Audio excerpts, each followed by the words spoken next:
Chairman Shri কবি দত্ত, তার কথা বলবো। মহকুমা শাসক সৌরভ চ্যাটার্জি, খুব অল্প বয়সে, আমার থেকে বয়সে ছোটই হবে মনে হলো, তার কথা বলতে চাইব।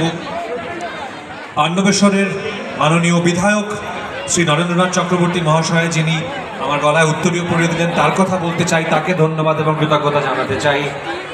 এবং আসানসোল দুর্গাপুর ডেভেলপমেন্ট অথরিটির প্রতিটি, এই পুরো প্রশাসনের প্রতিটি সদস্য, প্রতিটি মেম্বার, যারা মানে দিনরাত এক করে কাজ করেছেন।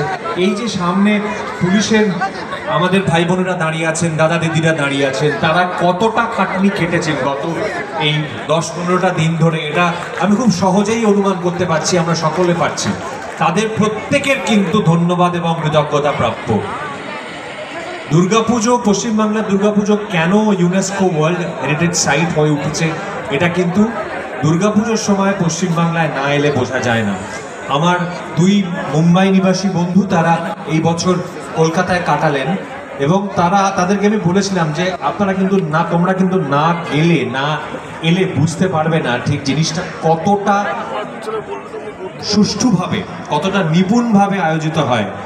আমি গর্ব করে বলতে পারি, ভারতবর্ষের অন্য কোনো শহর বা রাজ্যে এত বড় একটি উৎসব এতটা সুআয়োজিত ভাবে কিন্তু নির্বাহ হয় না। আমি এটা গর্ব করে এই কথাটা বলতে পারি। এবং দুর্গাপুজোর দিনগুলোতে অন্তত বাঙালি হিসেবে, পশ্চিমবাংলা নিবাসী হিসেবে, পশ্চিমবাংলার মানুষ হিসেবে আমার ভীষণভাবে গর্ববোধ হয়।